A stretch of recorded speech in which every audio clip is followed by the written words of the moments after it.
Good morning students. तो बच्चों, आज हम बीए फाइनल का सिलेबस शुरू करने जा रहे हैं। तो इस सिलेबस को शुरू करने से पहले बच्चों, मैं आपको थोड़ी सी जानकारी इस साल के सिलेबस की बता देता हूँ। तो बच्चों, आपने जैसे पिछले 2 सालों में, पहले साल में आपने स्टोरीज़ पढ़ी, एसेज पढ़े, फिर सेकंड ईयर में आपने पोइम्स पढ़ी, और फिर उसके बाद आपने कुछ प्लेज़ पढ़े, 1 एक्ट प्लेज़ पढ़े। तो इस बार जो फिफ्थ सेमेस्टर है आपका, उसमें बच्चों आपके जो नई चीज़ है, टाइप ऑफ लिटरेचर है, वो लगा हुआ है बच्चों नॉवल।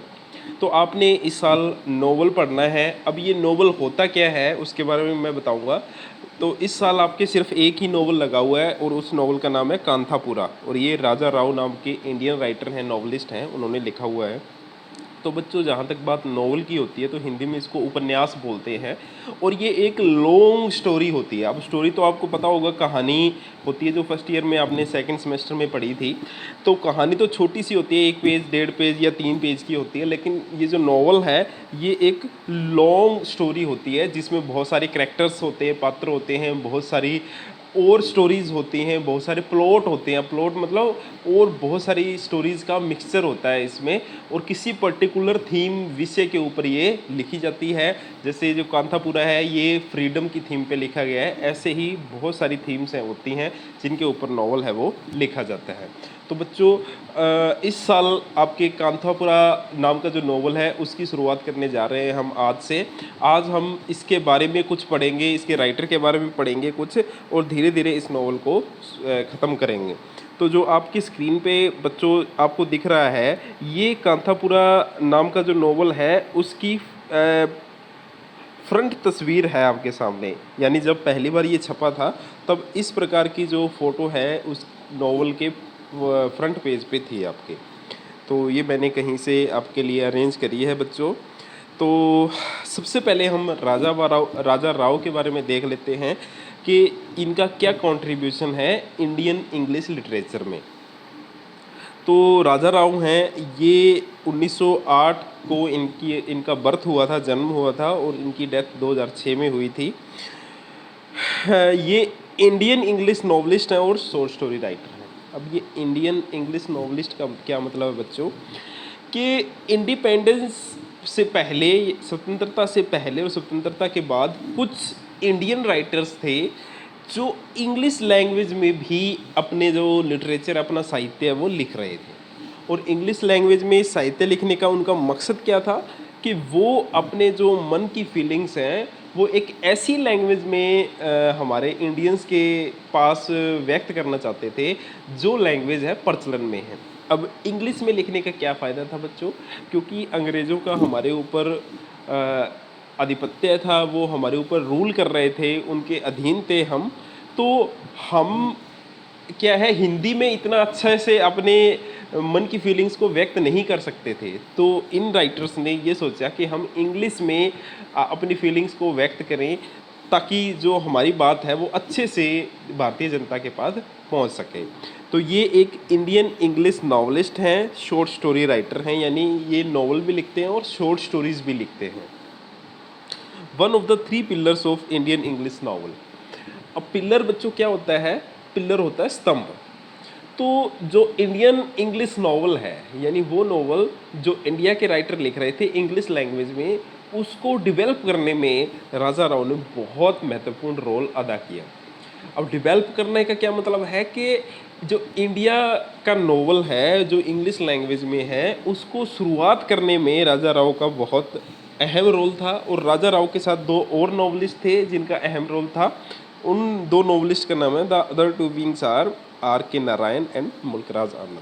तो ये 3 नॉवलिस्ट कौन कौन, राजा राव, आर के नारायण और मुल्कराज आनंद, इन तीनों को 3 pillars of Indian English novel बोला जाता है। यानी भारतीय जो अंग्रेजी नॉवल है, उपन्यास है, उसके 3 स्तंभ हैं। इन 3 स्तंभों के बेस पे ही भारतीय नॉवल है जो इंग्लिश में लिखा गया था वो इतना ज़्यादा फेमस हुआ था।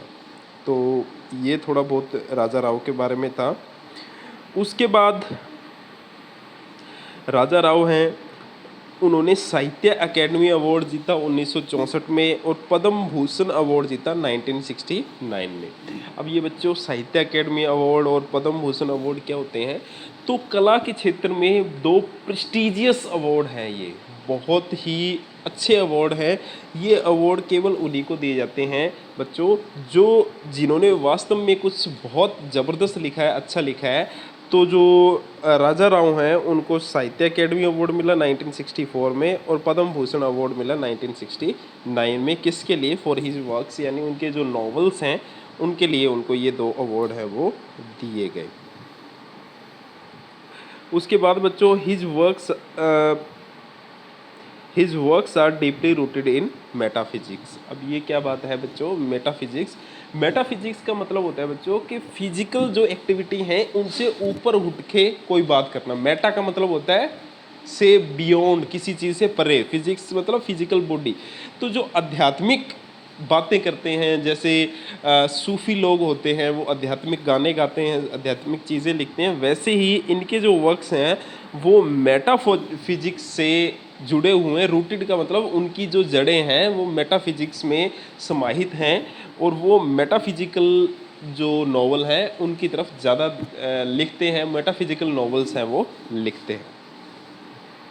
हिज फेमस नॉवेल्स आर, तो उन्होंने कांथापुरा नाम का नॉवल तो लिखा ही है, उसके अलावा भी 3-4 नॉवेल्स लिखे हैं जो फेमस हैं। हालांकि कांथापुरा है उनका सबसे फेमस नॉवल है और उसके अलावा उनके भी कुछ और नॉवल हैं, तो उनके बारे में थोड़ा सा हम देख लेते हैं। तो कांथापुरा बच्चों हम बता ही चुके हैं कि इनका ये नॉवल पहला नॉवल है इनका। इसके अलावा the serpent and the rope, ये इनका दूसरा नॉवल। फिर है the cat and Shakespeare a tale of India. फिर चौथा नॉवल है इनका कॉमरेड किरिलॉव और लास्ट नॉवल है इनका the chess master and his moves. तो बच्चों ये इनके कुछ फेमस नॉवेल्स हैं कांथापुरा के अलावा जो कि आपको याद रखनी है। बच्चों ये चीज़ें क्यों बता रहे हैं आपको, क्योंकि जब हम इसका लॉन्ग आंसर टाइप क्वेश्चन तैयार करेंगे तब आपको ये चीज़ें पता होनी चाहिए। उस लॉन्ग आंसर टाइप क्वेश्चन में हम राजा राव के बारे में भी लिखेंगे तो उनके बारे में ये सारी चीज़ें हमें ऐड करनी होंगी, तभी हमारा क्वेश्चन है वो बहुत अच्छा बनेगा। उसके बाद बच्चों कि थोड़ा सा हम कांथापुरा के बारे में देख लेते हैं कि कांथापुरा असल में है क्या चीज़। तो मैं बच्चों बता दूं आपको, कांथापुरा है ये एक साउथ इंडिया जो दक्षिण भारत है वहाँ का एक गांव दिखाया गया है। हालांकि ऐसा नाम का कोई गांव सच में नहीं है, ये एक इमेजिनेटिव गांव है बच्चों। तो कांथापुरा है एक साउथ इंडिया में विलेज है, ऐसा राजा राव बोलते हैं, और वहाँ की जो एक्टिविटीज़ हैं उनके ऊपर ही ये नॉवल है वो बेस्ड है। तो कांथापुरा के बारे में देखें तो Raja Rao first novel, best known novel written in 1938। तो राजा राव का ये पहला नॉवल था, वेरी फर्स्ट नॉवल 1938 में लिखा गया था। ये बिफोर इंडिपेंडेंस, आपको पता है बच्चों 1947 में हमने इंडिपेंडेंस है वो प्राप्त की थी। तो लगभग 9 साल पहले ये जो नॉवल है वो लिखा गया और 9 साल बाद ही हमें इंडिपेंडेंस मिल गई। तो इंडिपेंडेंस के लिए ही ये नॉवल लिखा गया था, इंडिया की जो स्ट्रगल थी इंडिपेंडेंस के लिए उसके लिए ही नॉवल लिखा गया। तो पहला ही नॉवल इतना ज़्यादा फेमस हुआ राजा राव का, तो इसलिए उनको क्या है पिलर माना जाता है इंडियन इंग्लिश नॉवल का। About Gandhian movement for freedom, तो स्वतंत्रता के लिए जो गांधी जी ने मूवमेंट चलाए थे, आंदोलन चलाए थे अलग अलग, उन्हीं के बारे में है ये। अब बच्चों आप लोग सोचोगे कि इसमें गांधी जी को दिखाया हुआ होगा या कुछ भी होगा, नहीं। इसमें लिखा हुआ है स्पेशल कि Gandhi ji does not appear directly in the novel, rather we have some intuition of his presence. कि गांधी जी हैं एज अ कैरेक्टर डायरेक्टली इस नॉवल में हमें कहीं पे भी नहीं दिखाई देंगे, लेकिन उनकी प्रेजेंस है वो उसकी इंट्यूशन हमें उसका आभास होएगा कि वो कहीं ना कहीं बैकग्राउंड में वो कहीं ना कहीं हमें दिख रहे हैं या उस चीज़ का आभास हो रहा है हमें, तो वो चीज़ आपको देखने को मिलेगी। तो बच्चों थोड़ा सा इसके बारे में मैं जानकारी दे दूं आपको कि इसमें एक कैरेक्टर होता है मूर्ति नाम का, जो हमारा यूँ मान लो हीरो है इस नॉवल का। तो वो गांधी जी के विचारों से बहुत ज़्यादा इम्प्रेस है और वो गांधी जी के बताए हुए रास्तों पे ही चलता है। तो ऐसा लगता है हमें कि गांधी जी मूर्ति के रूप में हमारे सामने खड़े हैं। तो गांधी जी खुद नहीं हैं, लेकिन उनकी जो प्रेजेंस है, उसकी इंट्यूशन, उसका आभास है हमें कहीं ना कहीं इस नावल में होता है। उसके बाद बच्चों, Rao also presents the caste system in the novel. तो आपको पता है बच्चों कि इंडिया में जो कास्ट सिस्टम है वो शुरुआत से ही बहुत ज़्यादा प्रबल है। यहाँ पे बहुत सारी कास्ट भी हैं और उनके लोग भी हैं, और लोगों को कास्ट के बेस पे ही उनको देखा जाता है कि भी हम कह देते हैं कि ये फला कास्ट से है, ये उस कास्ट से है तो ये नीचा है, ये उस कास्ट से है तो ये बड़ा है। तो ये जो कास्ट सिस्टम शुरू से चलता आ रहा है वो इस नॉवल में भी दिखाया गया है।